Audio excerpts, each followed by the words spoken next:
Jamuna Tira Vanachadi.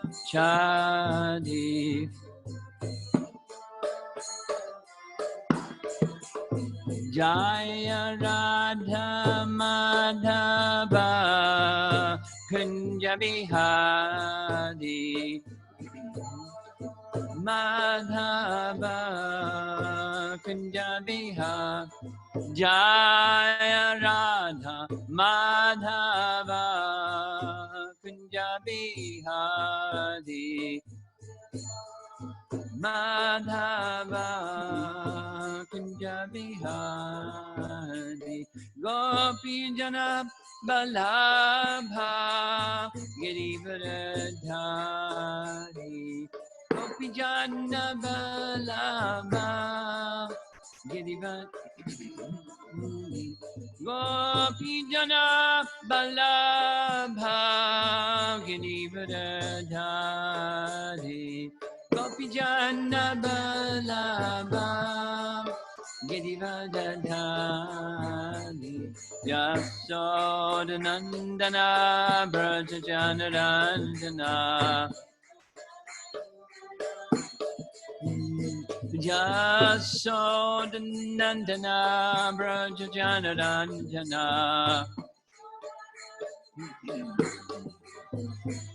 Jamuna Tira Vanachadi Jamuna Tira Vanachadi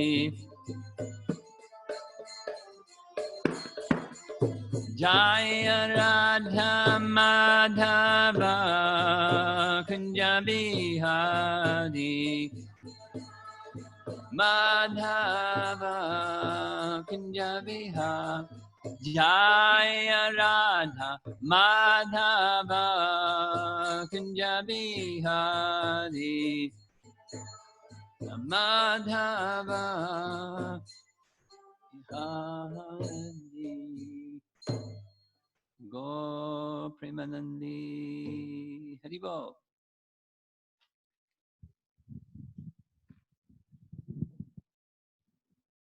Well, congratulations for being on time. This is not Indian Standard Time. This is real time.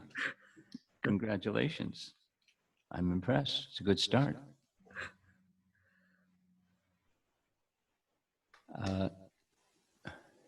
The topic, looking at the names on the screen here, it looks like not only mostly, but entirely Indian families. If somebody's not in that category, my apology, but it looks like. And my understanding of the audience here that is with us, we're, the group largely is householders who are in the beginning stages of chanting some number of rounds a day, at least 4 or more, something like that. Yes, ma'am. And my assignment today is to discuss improving sadhana, or something like that in that ballpark. Strengthening and improving sadhana. So that's a really broad topic, and we have only 1 hour. So I thought to do the following: narrow just to a few thoughts, and my experience with audiences like this. More time discussing, less time just speaking and you're listening, because when thoughts begin to flow, the discussion is the richest part of this kind of an exchange. Especially, I'm not really. I've done this Zoom conference thing, but it's not as warm as it is if you have a room full of people in front of you instead of a screen in front of you. So I'll encourage you ahead of time. Don't wait for the person somewhere else on the screen to say something.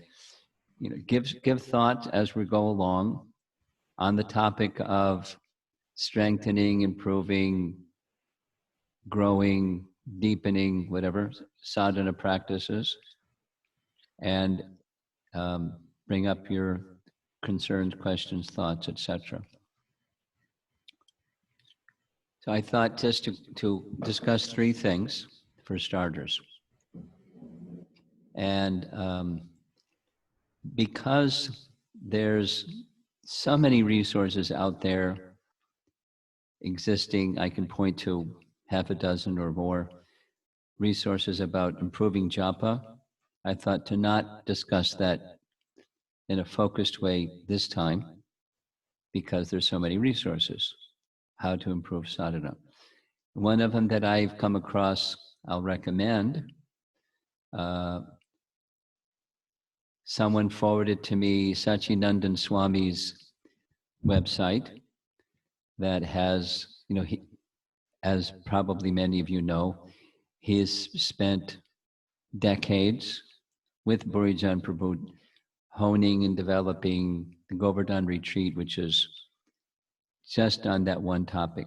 So he's refined and refined and refined, and he has some very simple recommendations that are online and they're audio recorded, and your children can benefit from hearing. It's so simple. So that's on the improving japa topic. Now moving along. Something that I recall hearing Srila Prabhupada say more than once, sitting in his physical presence, speaking. Prabhupada explained that the bhakti process progresses like a train on two tracks. It's a very simple metaphor. Now, these days there's also monorails, but conventional trains have two tracks. And if one track is missing, the train doesn't move very well, or it doesn't move at all. His explanation was these two tracks for spiritual life are something that makes the heart pure or clean, and something that guides your activities. And the something that makes your heart clean in our bhakti process is chanting, Chaitadarpana Marjanam. And something that gives direction to your activities, that's our scripture. Primarily Bhagavad Gita and Srimad Bhagavatam. Chaitanya Charitamrita also, there are primary scriptures.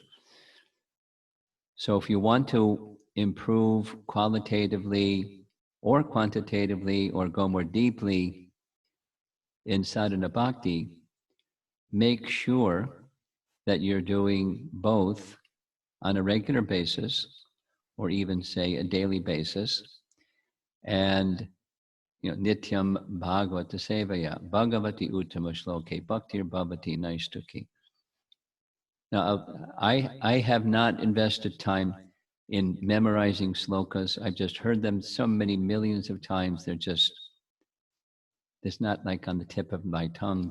They're with me. They're in my blood system, in my heart. So just by hearing and hearing and hearing, it's with you. Like that one. Shrinvata Swakata Krishna Punya Shravana Kirtana Hridyantaksto Yabhadrani Vidhunoti Sarit Satam, etc. Vidhunoti Sarit Satam. There's cleansing that comes from hearing Bhagavatam, as there is cleansing that comes from hearing Bhagavad Gita, hearing the Mahamantra, and they go together like two tracks of a train. Or another very meaningful explanation is found in Bhakti Vikash Maharaj's lengthy biography of the life of Bhakti Siddhanta, where Bhakti Siddhanta says, just like we don't worship Krishna alone, we worship Radha Krishna. Similarly, we don't just chant the holy name alone because that's Krishna, but Krishna has his Swarup Shakti. And Krishna's Swarup Shakti is Srimad Bhagavatam. So we do both Srimad Bhagavatam and the chanting of the holy name, Krishna and his Swarup Shakti. I'm speaking to the point of deepening and improving and strengthening sadhana. Not only should, but it must include some regular hearing of scripture. Now, to regularly hear scripture, maybe some of you are already doing, and maybe some of you are not already doing, but whatever, those of you that are, reach out and help those that are not regularly. So I'm going to make a practical suggestion. And whatever works is what you should do. But a practical suggestion is we're more likely to read regularly if we're reading with others. Now, some people just like to read, and they don't have a problem reading with some others or alone or on the moon. They read because they like to read. But there's some others that they'll read regularly if they have association. And if you have association reading together, then something else happens. There's relationships start to become formed with Krishna at the center. Just like within a community, I'm looking at lots of names on the screen here. I'm sure you have relationships. And there's this old adage or saying within ISKCON, relationships are formed or suspended upon service together. It's a nice expression. Relationships are formed or suspended upon service together. When you do common service with others, whatever that common service may be, cooking for the festivals or whatever it is that you do together with another person, common service establishes and helps sustain and support relationships. So reading together is a very wonderful way of putting Krishna in the center, putting that other track of the train in place. And even if you like to read, there may be some other people in your group there that don't read regularly and just read together. So I'll give you two examples. And maybe at the end, I'll just provide the contact information for these two people. There's a group of devotees I know in Houston, Texas. And for something like 5 years, every evening for 20 minutes, and they're prompted to start on time and end on time because everybody's busy. So they start on time and they end on time. And they just read for 20 minutes. And then that's it. Of course, outside of the reading together for 20 minutes, then there's discussion amongst those that are involved in this project or commitment to read. And they've read many volumes of Prabhupada's books together. And they've built relationships, not just they've read, but they share what they've read, and you get the picture. There's another group. So the contact person's name is Amol Bakshi. Some are initiated, some are not initiated. Some have this guru, that guru, the other guru. It's not guru-centric. It's Prabhupada's books-centric. And their relationships have strengthened, one can only imagine, over some number of years. I think it's close to 5 years. And it's not we're busy people. 20 minutes of time, that's what they can do. But it's the highlight of their day. Anyway, that's one model. There's another group, and this particular devotee currently lives in northern Indiana, in a small little town because previously her job was in Dallas, and previously her job before that was in Phoenix. And so she's in a place now where that's where her job is, and so that's where she is. But she has relationships with people in different locations, and they spend 20 minutes every morning. And there's a group, a pretty consistent group. It's, it grows and it shrinks like anything, but pretty consistent. And 20 minutes every morning, they're consecutively reading some section of Bhagavatam. And the people I know who are part of that little reading group, I don't know the number.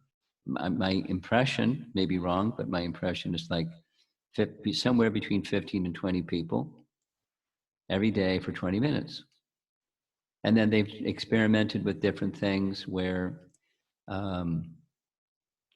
somebody prepares a little talk on a certain number of pages or paragraphs or whatever it is, and they read together, they say something for, concisely, and then they have little discussion that is led by the person that prepared, and it's over in 20 minutes. So it's not like, so with, again, the point with busy people, it's hard to commit the time. But if you have a group of people that you're committed to, then it's, it's easier to participate, and it's a little harder to get, distracted, if you know what I mean, because there's lots of distractions. And there are times in life when in the workplace or whatever's going on, there's time pressure. So they may drop out or something, but then they come back in because they really like it. And they value the relationships that they have developed with those devotees. Those are just two examples, and I can give the contact information just to explore. And there's so many groups of devotees that do this without going into detail. So many. So I'm just making a suggestion of a model that says, for the importance of reading regularly, read together. Find one person. I know that there's models like that, just 2 people or 3 people. Another one I know is just 3 people. And twice a week, the 3 people get together and they read. They may have conversations other than reading, but it's after the reading, because what's in the foreground is reading. And they decide what they're going to read from, and they read. And so as time passes, they've successfully read through, and because they're reading together and discussing, they understand better than if they just read on their own. Anyway, so it's a model of increasing this other track of the train. There's so many other models. Vaisheshika Prabhu's chapter a day, he's made it into a global, people report that they read their chapter and go to the website and check the box or whatever they do. So you get the sense that, like, wow, this is going on all over the world, that people reading a chapter a day. That, my understanding from discussions with him, is just to get a foothold, so that it doesn't like begin and end with a chapter a day. It's a foothold, and then it goes further and further. But to establish a regular habit, my understanding is the group here, at least some of the persons in this group, are newer, 4 rounds more or less of chanting a day. So how to go further to have something that's regular. I'm trying to be meaningful in my response to the topic. And there are only 2 other things I want to bring up and then invite discussion. So one of those things to improve and enhance your sadhana is the early morning principle.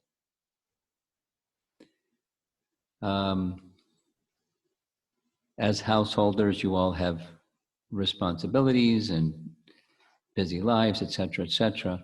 And so one of the best ways to make sure that you make a commitment to sadhana and stick with it is you do it first thing in the morning. And first thing in the morning can mean different things for different people. Early morning can mean,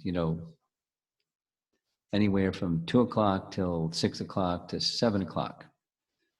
But, that's early morning for some people. So whatever is early, consider taking rest a little earlier, getting up a little earlier, same amount of body rest time, but starting sadhana early. Because when you do sadhana early, one thing for sure, it's more likely to happen than if you start it later in the day, later in the morning, or later any other time in the morning. And another is qualitatively, it's better. Anyone that has done sadhana for a while knows sadhana in the morning is better. I mean, it's Ayurvedic and so forth and so on, Brahma Muhurta hours, but it's the mode of goodness hours are the early morning hours. So to strengthen, deepen, expand your sadhana, early morning. And that's relative. Again, early for some people is not early for other people. And early for some people is ridiculous. It's not possible for some people. But move in the direction of early.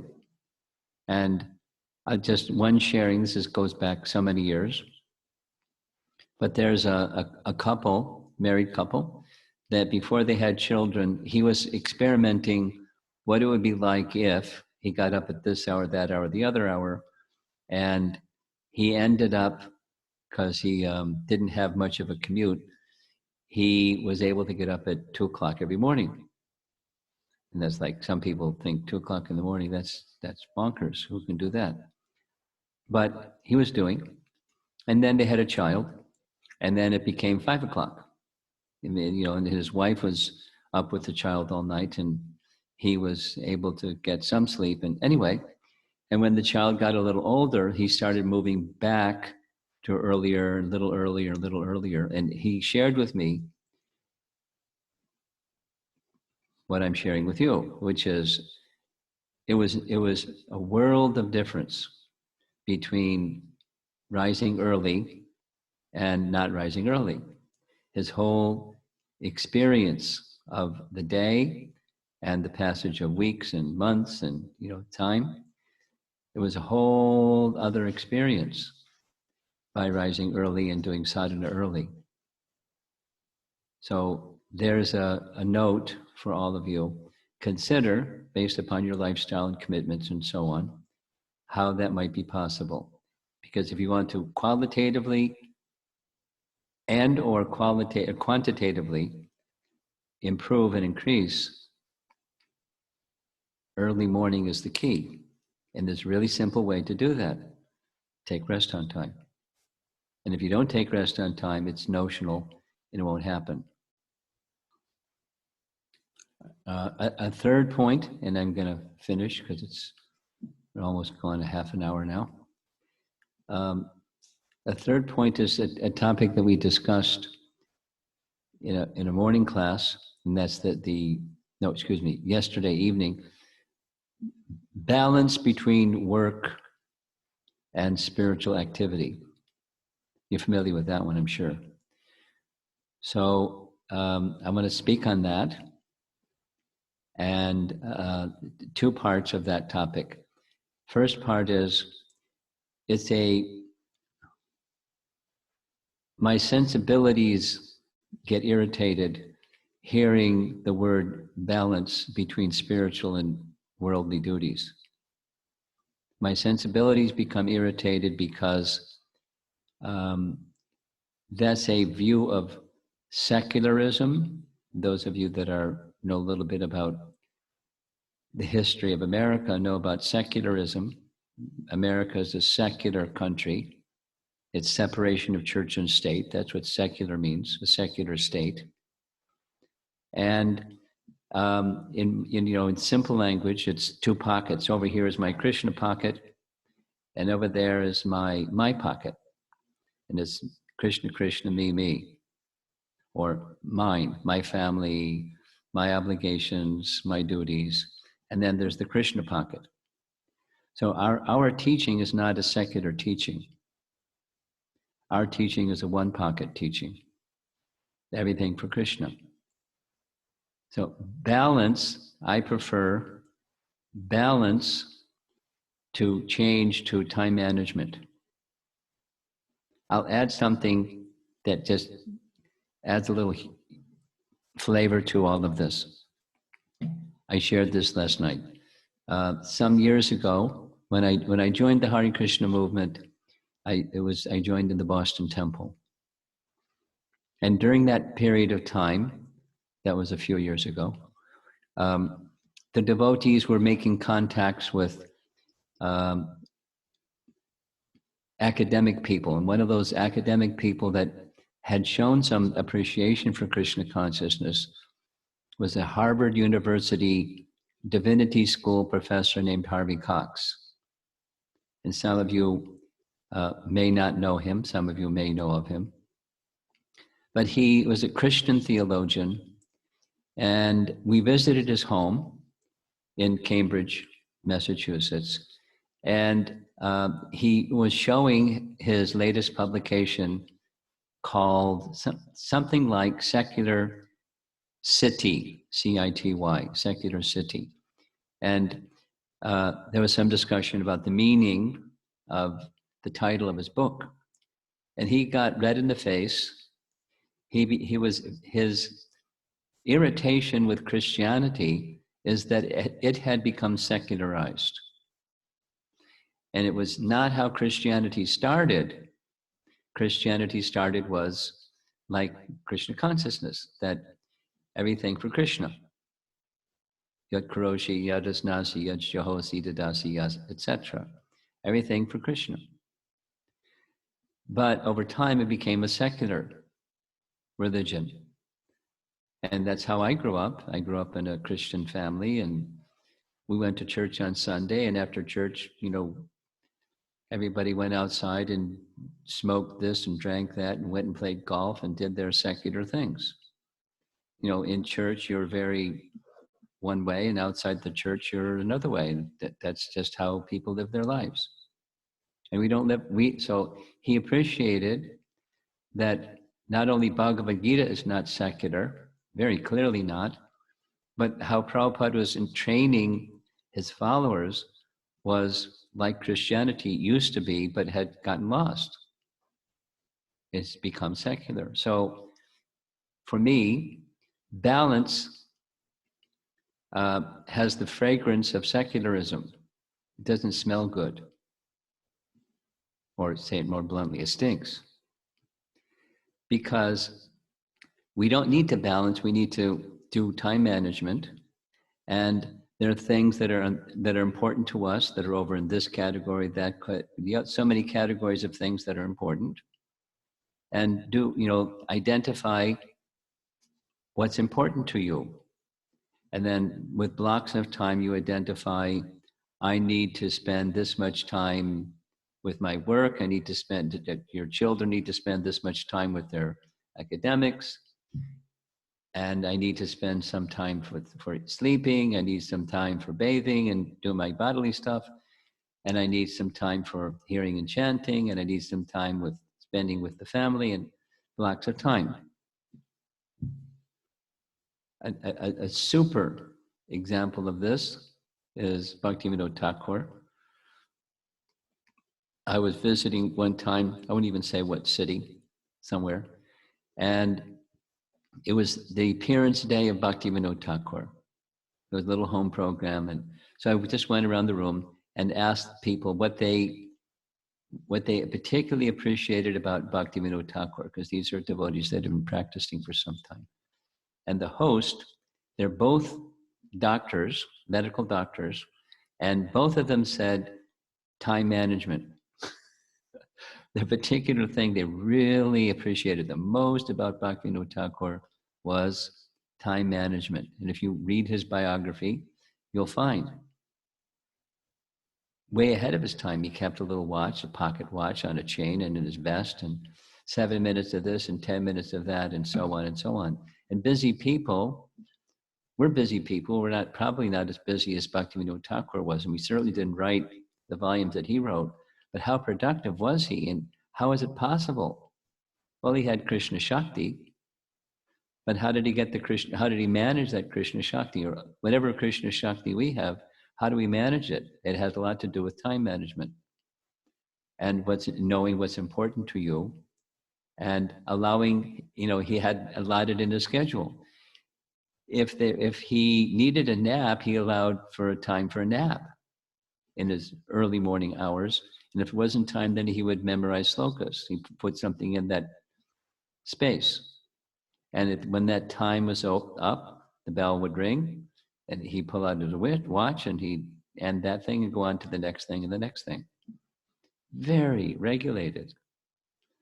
So he had 10 children. I don't know if any of you have 10 children, but you imagine 10 children and managing your time with what all he did, what to speak of the writing of books, but all the things that he did, without going into detail because of time. It's a common question that not just people beginning or intermediate, but also advanced stages of bhakti, or how do I balance my time? So repeat, it's not balance, it's time management, please. And recognize what's important to you. And when you prioritize certain things. And I'll just share a little story, and then I'm going to end and see if there's some discussion on anything at all about. Start with on topic, please, and then we can go to anything else you'd like to discuss. This topic of balance came up in one home some few weeks ago, and I did this little spiel about, please don't say balance, say time management. And then I turned to a young boy. He was the son of the host. He, 5 or 6 years old. And I said, "Are you really good in school?" He said, "Yep, I'm really good in school." I said, "Okay, I'm going to give you a surprise quiz. You ready?" And here's the surprise quiz question.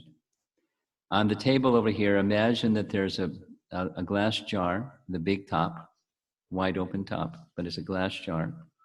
And on the table also, there's a big rock, and there's some smaller rocks, there's some pebbles, and there's some sand. And I'll tell you ahead of time, it all fits into the glass jar. Okay, so now, you ready for the quiz question? The quiz question is, what goes into the jar first? He thought, he looked at his mother, and he said, the big rock goes in first. And so that's my message about time management. What's the big rock? And for materialists, it's something else. And for spiritualists, it's our sadhana. That's the big rock. And everything else will fit in. If you do the big rock first, it'll fit in. And if you don't do the big rock first, guess what? Everything else may fit in, but the big rock may not fit in.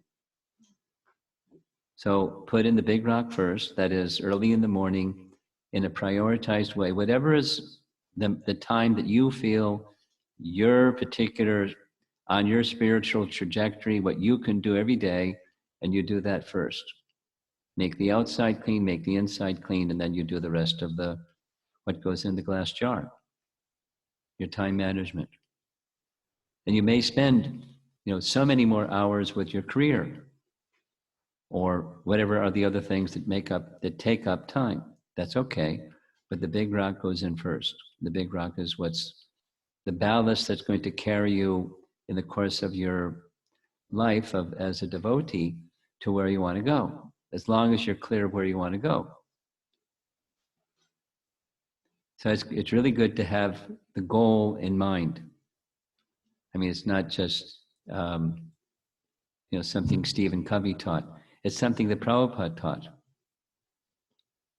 If you have a clear sense of goal, Prabhupada said many times, It's very easy to take steps to reach the goal. You may be far from the goal, but be clear what the goal is. And the big rock is what's the most important thing that's going to help you reach that goal. Other things will come and go, but that one will stay with you. Any spiritual practice. So that's the big rock. Value it, put it in first, put it in early in the morning. That's part of doing it first. And then do your time management, continue to adjust and refine and so forth. But those are some principles that will help you strengthen, deepen, improve qualitative and quantitatively your sadhana. Okay, so I'm looking up at the clock there and it's 5:07. Let's see if anyone here, everybody knows everybody? You look like you're muted. Does everybody know everybody? Yes, Maharaj. Okay. So any thoughts on what I said you'd like to share, or questions or complaints, or on topic or off topic? Maharaj, this is Nataraj Krishna Prabhu. Hare Krishna. Hare Krishna. So when you said, what is that? Time management has no two slots, right? No two slots. I have to look at it like one linear line, and then I have to plan accordingly, right? There is no parallel processing. That's what you are telling, right? If I understand I don't correctly. know what you're saying. I don't know if I said what you just said. I said. Did I say that? I didn't say that. People in the room over here say I didn't say that. I don't recall. I didn't intend to say what you just said. I said. Could you adjust your question a little bit, please? Okay, suppose I have a line, horizontal line. So each segment on the line is a time slot, right? 24 hours. So I divide it by. I got that. Okay, so I cannot have, say, for example, I have 1, 2, 3, 4, up to 24. And in the first hour, for example, I cannot have another line underneath it, like first hour. You can't be doing two things at the same time. Is that what you're Correct. saying? Yes. Okay. Is that what you are calling it as time management? And no, not exactly. There's constraints. There's only 24 units of hours per day. That's right. Not flexible. Right. Time management means, what I mean by time management, it means ask yourself or take guidance from those who you trust to guide you wisely, but both, what's really important to me? And that's going to help determine time management. That's how many units this activity gets and how many units that activity gets, etc. You prioritize according to what's important to you. Okay. Like, some people I know become really busy with their career. So busy, they don't really invest time with their family. And their family feels, are we important to you? Or whatever else their feelings might be. And they may express it some other ways besides asking politely. They may, do other things. Or someone becomes so involved in whatever that they really just can't find the time for sadhana. Or there's some other, you get the idea. So time management is what's really important. And then, some people like chanting, some people like reading, some people like kirtan. So they want to do more of one or the other one, just in terms of devotional activity, which is fine. Some people like elaborate deity worship, which is fine. But so what's important to you, and make sure that those things that are important to you are part of what fills up your day or your week. That's time management. That's what I mean by time management. Okay. Thank you, Maharaj. Thank you. Hare Krishna. Hare Krishna Maharaj, I had. Hare Krishna. So you said with time management, the main key is prioritization, right? With prioritization, I think the place where I struggle is finding a very specific beginning and end point of any task or how we do it. So let's say cleaning my home, right? It's extremely important to me that my home is very clean. Good. And for me, that seems to take a lot of time. And that sometimes hinders within my sadhana practice, or if I have to chant a few extra rounds in the evening, which I really want to, I'm caught between two goods, so as to say, right? Saying, I want to clean my house. It is clean, but it's not clean the way I envisioned it, right? And I also want to chant. So then I get into this internal dialogue which says, oh, but you know what? A clean house is a good house. That is where, Krishna also would like to be. How can it be clean and then I'm still chanting? So I get into this mental tussle sometime between things like cleaning the house. So that's one example. I got the picture. And my recommendation would be busy people learn how to manage their time. I'll tell a little Prabhupada story that it's to this point.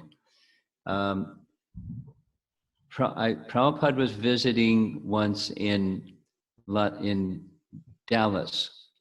He had trained Shilavati in Los Angeles in deity worship. And when the Dallas temple opened, he sent Shilavati to go train the devotees how to worship the deity, Radhakalachandji. And just a little long story, but it tells the message. So when Prabhupada personally visited, he was requested by Shilavati, can we increase the time allotted for addressing the deity by another 15 minutes? Because I find that I can't complete the worship in time. And Prabhupada, his reply was, I will show you. Now, those that have done deity worship know, if you're unfamiliar with a particular deity, it's going to take you longer. Like, where is everything and how does everything fit and so on. He did it in 15 minutes less time than was already there, and she was astonished. And then Prabhupada's comment was, the art of deity dressing is not all of the detail as much as consider Krishna standing there. You don't want to make him just stand there and you're decorating him. It's for the pleasure of Krishna. So if you're very focused, you can accomplish the same task in less time than if you're not focused. So one of the things that, just taking this one example of house cleaning versus chanting, be really focused within some scheduled time. And if you're really focused within some scheduled time, you'll do your best than if you're not focused within a scheduled time. And if you have nice chanting, you'll find you're more focused than if you don't do nice chanting.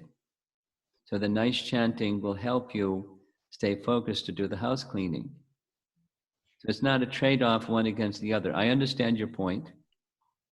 Not like I didn't hear it or understand it. I'm very familiar with the two good things and how do you choose between the two good things. So when one has responsible people learn how to accomplish important tasks, not in a rush, but do them swiftly with focus. That's how you do things swiftly, not run faster or passionately, dash from one thing to the next thing, but just very focused.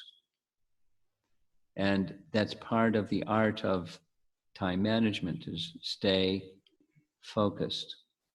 And one of the best ways to learn to stay focused is stay focused while chanting. So something funny is happening to our screen over here. Can you see each other and everything is okay over there? Yes? Okay, good. Okay. Does that help? You want to explore that further? No, that does help. It's like one of those vicious circle things, right? So if I want to focus on one thing, then my chanting needs to be better so that I can cultivate focus, and then that way I won't feel hurried. That's what I understood.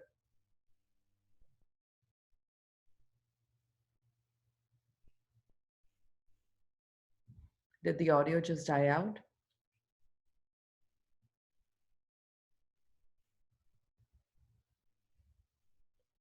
There's some problem with the Yeah, there's some problem with the video and the audio. video and audio.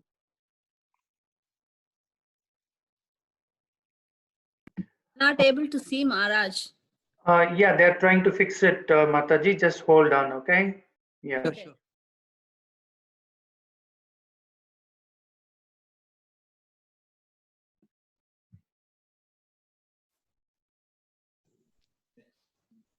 We're good now. Can you hear me now? Yes? Yes, Yes. Maharaj. Can you hear me? Yes, Guru Maharaj, we're able to hear you. Yes. Yeah, we are able to hear. But we cannot see you. Can you hear me now? Yes. Yes, Maharaj. We're back in action. We're having some technical difficulty, but we're back. So it's not a vicious circle. It's a matter of, so you like your house clean and you have an allotted time. You set the allotted time, and my advice is stay within the allotted time. So one particular day, you're going to get the cleaning done to your liking on time. And then another particular day, you won't get your cleaning done to your liking within that assigned time. And you just stop and you go on to the next thing. And the next day you make better effort to finish to be very focused and do the cleaning to your liking. And you be satisfied with the effort of trying to come to the standard of cleanliness. And if you find over a period of 2 weeks or 3 weeks or whatever it is, it's still not meeting the standard of your cleanliness, then you expand the time allotted so it meets the standard, and then you stay with that for some time and just continue to monitor. I'm speaking from experience, and I'm speaking specifically with reference to Bhaktivinoda Thakur. That's how he did it. He allotted time and he stayed within the time, down to 7 minutes for this and 15 minutes for that. So most of us aren't so regulated. We just kind of, I don't know, wing it or something. But if you want to accomplish multiple things and have them satisfying, and you're feeling satisfied, then you have to get into time management. Otherwise, for this week, I'm going to make my house clean really nice, and I'm just not going to do something else. That's another way to live. Or this day I'm going to do the house cleaning, and that day I'm going to do the grocery shopping, and the other day I'm going to do other things. And so you expand the time and just don't do other things that particular day. That's another way of time management.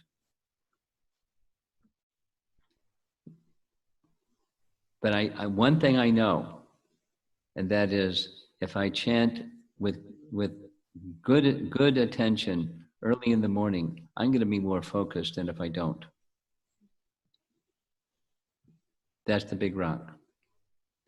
And I have to work towards getting my time management principle together so it's effective. Thanks, Maharaj. That does help. So in my brain, I'm listening to that as I have to, whatever task I'm doing, I need to first understand how much time it's taking and then Yes. tweak accordingly. Yes. And then monitor it for over a period of time, not, do some fine tuning over a period of time. And circumstances of life may change. Whatever, so many things may change, then you have to refine, revisit, reprioritize. For different reasons, things come up. Your mother-in-law comes to visit. Oh my God! And I have to do some redefining of time management, and whatever things may happen. Your child has some exam period, and they're feeling greater need, and you have to do whatever it is. So you make adjustments, but you have a picture that's best if it's in writing. And best, and it has to be Plan B, because every day is not going to be Plan A. It's not going to unfold that way. Things come up that just are different, so you have to have some adjustment and some flexibility in the plan. But you try to go back to Plan A as soon as you can and refine it and go inside regularly and ask you what's really important. Because there may be some things that you're doing that aren't really so important. And maybe there's some things that they're time wasters. Usually that's the case. And then, so I want more time, so I just eliminate some of the time wasters. It's not like you become passionate or obsessive or something. Just, align things more to what your values are. Like, that's what's important to you, that's your values. And then decide how to use your time according to your values. And some things are just not consistent with your values. So then they kind of atrophy, they just diminish, and we just cut them off because they're time wasters. Streamline gradually and simplify as, for spiritual progress purposes.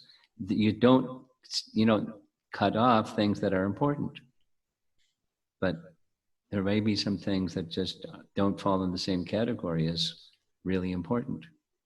And they get diminished. They become pieces of sand instead of rocks and pebbles.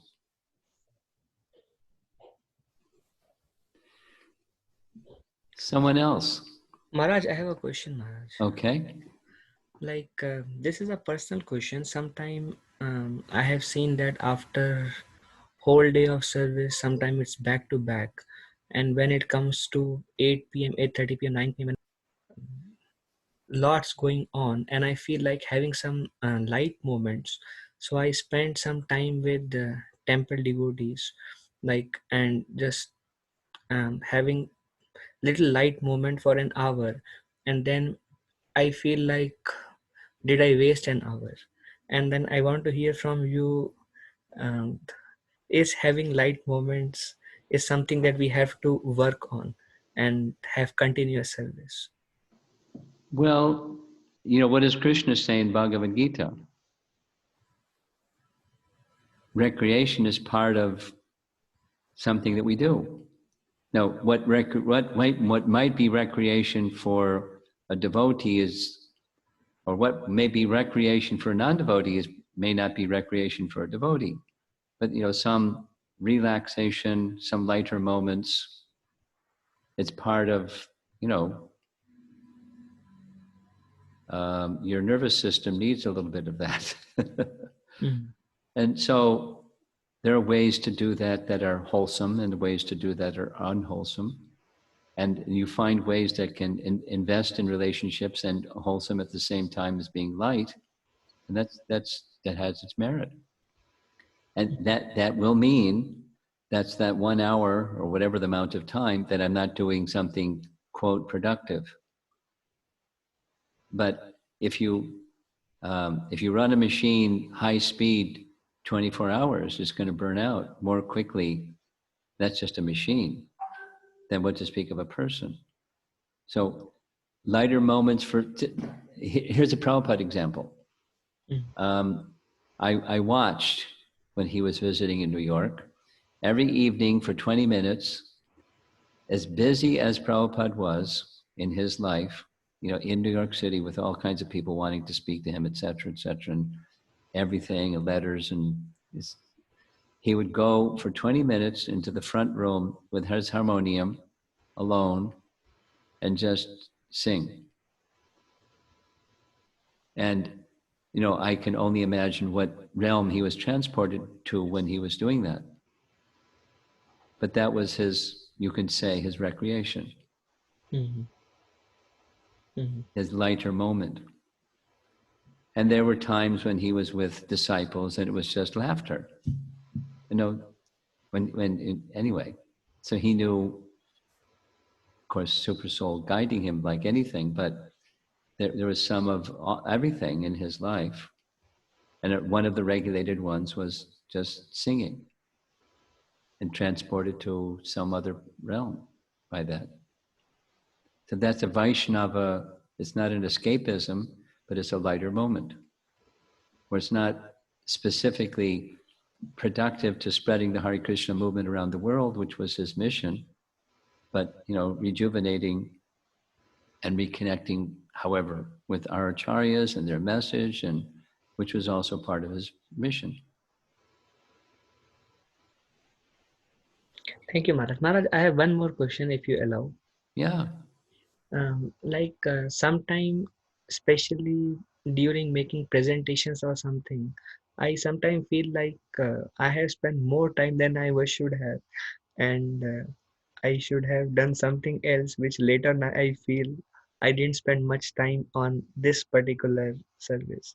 And I felt while you were speaking about time management that how do I overcome that phase that, like you mentioned, Bhaktivinoda Thakur would allocate 15 minutes for this, 7 minutes for this. And if I spend less time, then I feel not satisfied with my service. And how do we? Well, there's maturity, and that helps. And when we're not yet mature, we're still kind of groping around a bit, fumbling around a bit. But with maturity, you get a sense of A and B, what's important to you and how long that takes. And then there's another message of time management that someone from Michigan shared with me just 2 days ago. That the way that they have been trained is beware of expanding the time that you're involved in something that you really like to the point that something that's important, that's not right in front of your face at the moment, but you really like the thing that you're doing, and so that thing that's important to you, it just gets neglected. So beware of expanding time beyond the allotment, simply because you like it and you're absorbed in it. So it's good to have a cutoff point. It's, you know, like the earlier question about house cleaning. So it's not an obsession, it's a mode of goodness principle. The clean house is good. And it should meet my standard of what clean means. So that takes time. Then, you know, then it's the same question from a different context. And if I don't spend, you know, adequate time, I'm spending only the 7 minutes or 15 minutes time, and I really think I should be spending the half an hour time. You just, you know, that's part of maturity. You need to take a look at same question. What's really important to me? There's lots of things that are important to me. So let's just say, when I was asked to give this class, you know, I've got a lot going on, but it's important to me. So I could do those other important things and just say, you know, no, but it's important to me. So I said yes. So there's those things that I would have been doing during this period of time just aren't going to get done. And that's okay. At a later time, they'll get done because they're important to me. I'm allotting this hour and 15 minutes because it's important to me. And, you know, I want to serve you, and I want to, Malati's, you know, twist my arm every time I see her. And so Want to Thank please you, Maharaj, for Malvati? taking time out. Whenever she sees me, she said, when are you going to Grand Rapids again? She really wants to see what you're doing, get attention and support. So I like serving devotees, and like serving you, and like serving the people online. So here we are. But that means there's something else I'm not doing with this time. That's okay. I made that decision. I'm happy. And so that's I call it the acceptance principle. There's a relationship with Prabhupada, and through Prabhupada with Krishna, and I'm Krishna's servant through Prabhupada, and here we are. And so I'm happy being in that relationship with my spiritual master and expanding the Hare Krishna movement, assisting him to do what he wanted to do, as you are doing, same, and I'm assisting you doing what you're doing. Because I'm making a strong yes to that principle. It's, I'll see that the other things that are important to me get done. So that's my response to your question. Thank you, Maharaj. So how are we doing, the other people on the line? We have 14 minutes. Hare Krishna Maharaj, this is Praveen from Grand Rapids. I have one question, Maharaj. Okay. Maharaj, with current situation, we are doing most of the things, almost everything online, not Yes. able to do the association with devotees, so feels little less energy. So my question is it natural to feel that way, or is it something wrong that we should look for and improve? And the what you're feeling is less enthusiasm or energy or something like that? Yes, Maharaj. And so you're wondering, is that natural, or is it something wrong, and should I make adjustment because I'm doing something wrong? Is that your question? Yes, Maharaj. Well, part of it is yes and part of it is no. And so the yes part is, we'll do the no part first. No, you're not doing something, it's natural that you're feeling the way that you're feeling. And it's not like you need to make some adjustment because, you shouldn't be feeling that way. However, the situation is what it is. This is acceptance principle. It is what it is, and it's going to last for as long as it lasts. And there's not really a whole lot we can do about it exists and how long it's going to last. So we just accept it, and let us, you and me and all the rest of the Hare Krishna movement in the world, appreciate how much value there is in devotee association. Because we may take devotee association for granted, or we get together with devotees and I start to have some bad feelings towards a particular devotee or something like that. Although we need devotee association. So it'll help you appreciate, help me appreciate the value of devotee association. I was having this conversation with some teenagers, and there's no kirtan.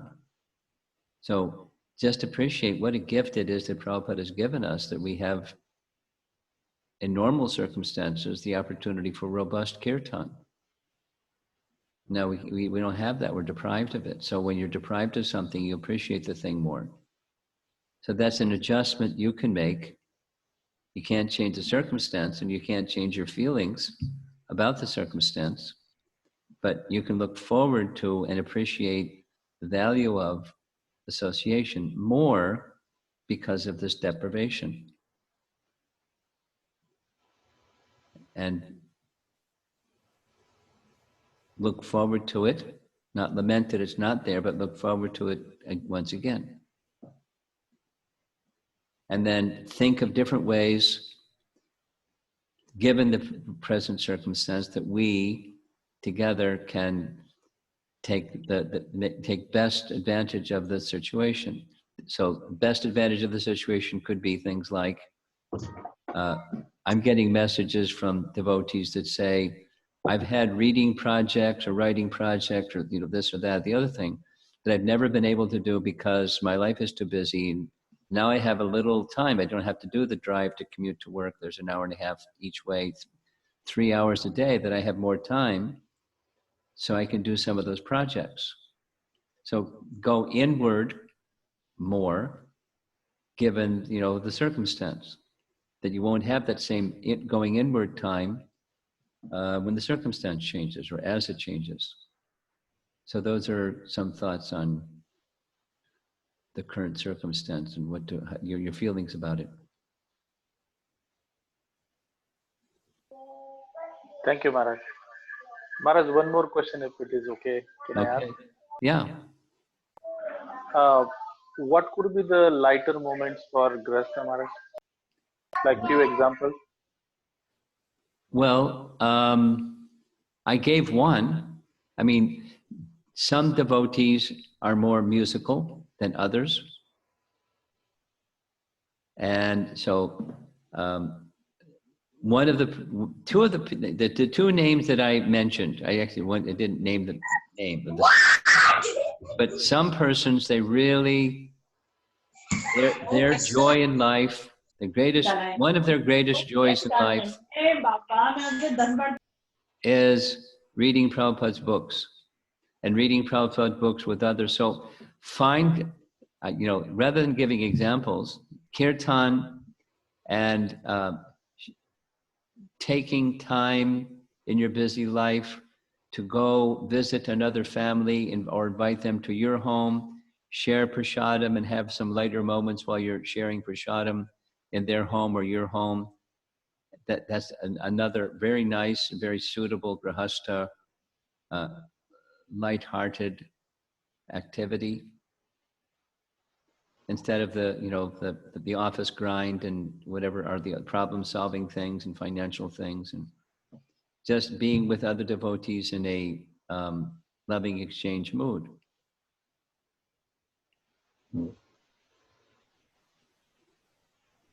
Thank you, Maharaj. Without any purpose other than loving exchange, and just see where it goes. Build the relationship, invest in the relationship, the friendship with another devotee or devotee couple. Thank you, Maharaj. Keep Krishna at the center. That's important. Hare Krishna, Guru Maharaj. I have a question, like how can I be more consistent in my sadhana, like chanting or my evening aarti? At times I do it in the morning, even after all my morning chores. And at times I feel like, no, I want to relax for some time, let me do my rounds later. So I'm very bad in my consistency. How can I improve on that, Guru Maharaj? Well, the very fact that you're asking this question tells me you're halfway there. Okay. That is to say, having a desire, a spiritual hankering. During the if Mr. Corona allows it, we'll have a festival of the Holy Name, the 4th of July weekend in Chicago, and the theme of it is say yes to the Holy Name.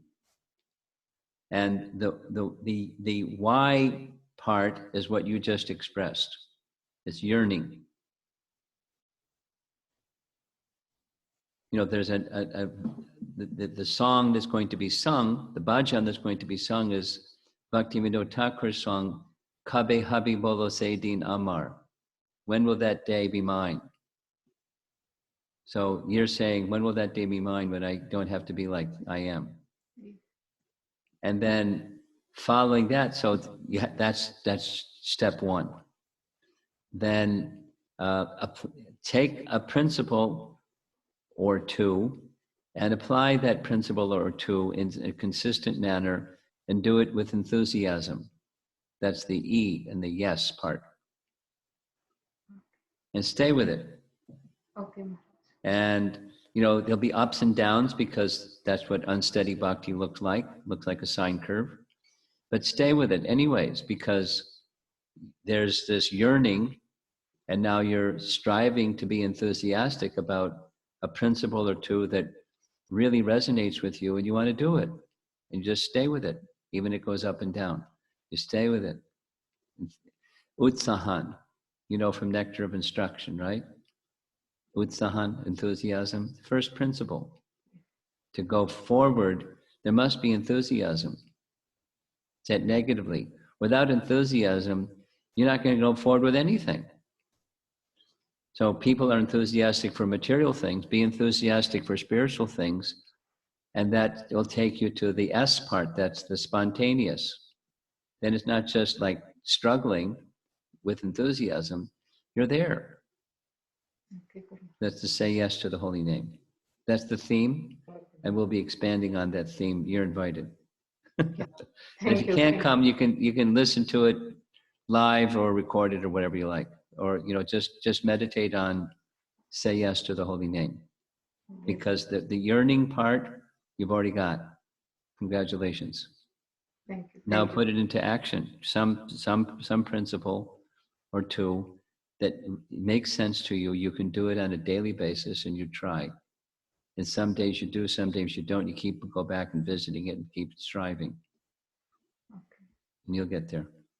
Now I'm looking at the clock, and it's 5:43. So one more question, and we're going to call it an afternoon. Hare Krishna Maharaj, I have a question. Okay. My name is Neeru. I'm from Grand Rapids. Okay. Yeah. I see So, your name on the screen. It has Neeru. That's you. Yes, Maharaj. Yeah, so a wonderful class, Maharaj, like very practical points, and we really try to apply all those. And like my question, Maharaj, is like whatever sadhana you are doing, you are comfortable doing it, and then suddenly you feel okay, you should do one more this thing or increase your sadhana or like any deity worship or any other sadhana, but at the same time you are stuck up with your other responsibilities also. So so at that time, like I am always confused, because if I don't do that, then I feel like I will never get time, because my responsibilities are not going to end. It will like after one work, the second work will come. And like, and at the same time I want to increase my sadhana also, as because I heard like we should be 24/7 engaged in the Krishna consciousness services. So then But at that supposing time, you're already 24/7, and yet now you want to add something. That's what I'm hearing. You're packed. Your plate is full, as they say these days, or you're fully engaged, and you want to do something more because 24/7, or I want to increase, and I'm feeling enthusiastic. So then you feel in a bind or a dilemma. Is that have I heard correctly? yeah, 24/7, not in Krishna consciousness services, but other responsibilities also, like household cleaning, children. But household and children is part of Krishna consciousness, please. That goes back to the balancing terminology. Mm-hmm. If you don't see your children, and if you don't see taking care of the house as service to Krishna, then don't do it. Or say it positively. Your service to your children, you're taking care of your house, you're part of your Krishna consciousness. And if you don't see that you need to correct that, because it is part of your Krishna consciousness. It's not worldly, it's Krishna consciousness, please. So now, because of the time factor, I'm going to summarize. Without your repeating back, I didn't get all the little pieces. The essence is, I'm absorbed to my capacity right now, and I know that my capacity should increase, and I want to increase, but if I increase, then I may be neglecting something else that's part of what's really important to me. And so I have this uncomfortable feeling about doing or not doing, and not doing the thing that I want to do to increase, and then something else gets neglected because I did that.